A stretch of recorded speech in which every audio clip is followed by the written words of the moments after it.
Football മുഖ്യധാരയ്ക്ക് അതുവരെ തീർത്തും അപരിചിതനായിരുന്ന അയാൾ ഇന്ന് ലോക ഫുട്ബോളിന്റെ പുതിയ ഹീറോയാണ്. ഇംഗ്ലീഷ് പ്രീമിയർ ലീഗിലും സ്പാനിഷ് ലാ ലീഗയിലും പന്ത് തട്ടുന്ന കോടീശ്വരന്മാരായ സ്ട്രൈക്കർമാരെ നിസ്സഹായരാക്കിയ ആ പോരാളിയുടെ പേര് വൊസീഞ്ഞ. പോർച്ചുഗീസ് ക്ലബായ ഷാവോസിന്റെ വല കാക്കുന്ന 40-കാരനായ വൊസീഞ്ഞയുടെ ഫുട്ബോൾ ജീവിതം അത്ര എളുപ്പമായിരുന്നില്ല. 25-ാം വയസ്സുവരെ ഒരു പ്രൊഫഷണൽ ഫുട്ബോളർ പോലും ആയിരുന്നില്ല ഈ താരം.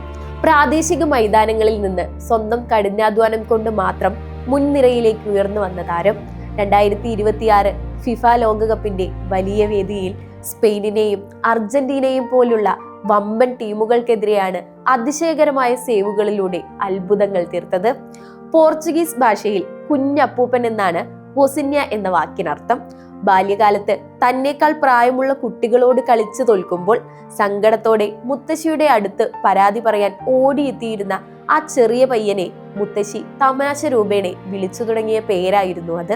അന്ന് തോൽവികളിൽ മനം നൊന്ത് കരഞ്ഞ ആ കുട്ടി പിന്നീട് വളർന്ന് കേപ്പ് വെർദെ എന്ന കൊച്ചു രാജ്യത്തിന്റെ പ്രതിരോധ കോട്ട കാക്കുന്ന ഒരു മഹാവൃക്ഷമായി മാറി. ലോകകപ്പിൽ ലോകോത്തര നിരയിലെ സൂപ്പർ താരങ്ങളുടെ ഉറച്ച ഗോളുകളെയെല്ലാം വായുവിൽ പറന്നുയർന്ന് തട്ടിക്കയറ്റിയ വൊസീഞ്ഞ തങ്ങളുടെ കൊച്ചു രാജ്യത്തിന് നൽകിയത് അഭിമാനത്തിന്റെ പുതിയ ചരിത്രമായിരുന്നു. ഒരു കളിക്കാരന്റെ മികവ് വിലയിരുത്തേണ്ടത് അയാളുടെ പ്രായമോ വലിയ ക്ലബ്ബുകളുടെ പരിചയ സമ്പത്തോ നോക്കിയല്ല, മറിച്ച് രാജ്യത്തിന് വേണ്ടി കളത്തിലിറങ്ങുമ്പോൾ കാണിക്കുന്ന പോരാട്ട വീര്യം കൊണ്ടാണെന്ന് വൊസീഞ്ഞ തെളിയിച്ചു കഴിഞ്ഞു. അത്തരം അസാധാരണമായ ആത്മവിശ്വാസമാണ് ഏതൊരു സാധാരണക്കാരനെയും ചരിത്രത്തിലെ ഇതിഹാസമാക്കി മാറ്റുന്നത്.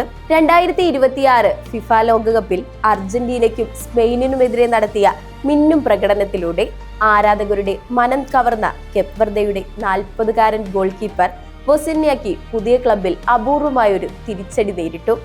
ചിലിയിലെ പ്രമുഖ ക്ലബായ കോളോ കോളയുമായി കരാറിലെത്തിയ താരത്തിന് ഇനി സ്വന്തം പ്രിയപ്പെട്ട വിളിപ്പേര് ജേഴ്സിയിൽ അണിയിക്കാനാകില്ല. കളിക്കാരുടെ വിളിപ്പേരുകൾ ജേഴ്സിക്ക് പിന്നിൽ അച്ചടിക്കാൻ അനുവാദം നൽകാത്ത ചിലി ഫുട്ബോൾ അസോസിയേഷന്റെ കർശന നിയമങ്ങളാണ് കാരണം. ഇനി ഡയസ് അല്ലെങ്കിൽ എവറോ ഡയസ് എന്ന ഔദ്യോഗിക കുടുംബ പേരിലാകും താരം കളത്തിലിറങ്ങുക. ലയണൽ മെസ്സിയുടെ ഇന്റർ മയാമി ഉൾപ്പെടെയുള്ള വമ്പൻ ക്ലബ്ബുകളുടെ വൻ ഓഫറുകൾ വേണ്ടെന്ന് വെച്ച് ചിലിയൻ വമ്പന്മാരായ കോളോ കോളയിലേക്ക് ചേക്കേറാൻ ഒരുങ്ങുകയായിരുന്നു താരം. എന്നാൽ ചിലിയൻ ഫുട്ബോൾ അസോസിയേഷന്റെ കർശന നിയമങ്ങൾ കാരണം തന്റെ പ്രിയപ്പെട്ട ജേഴ്സിയിലെ പേര് ഉപേക്ഷിക്കേണ്ടി വരുമെന്ന വാർത്തയും പുറത്തു വരുന്നുണ്ട്. പ്രിയ ഗോൾ കീപ്പർക്കായി പ്രത്യേക അനുമതി തേടാൻ ക്ലബ് തയ്യാറെടുക്കുന്നുമുണ്ട്. എങ്കിലും പ്രായത്തെയും പ്രതിസന്ധികളെയും കാറ്റിൽ പറത്തി പോരാടിയ വൊസീഞ്ഞ എന്ന ഗോൾ കീപ്പിംഗ് വിസ്മയം ലോക ഫുട്ബോൾ ചരിത്രത്തിൽ എന്നും ഒരു പ്രചോദനമായി തിളങ്ങി നിൽക്കും.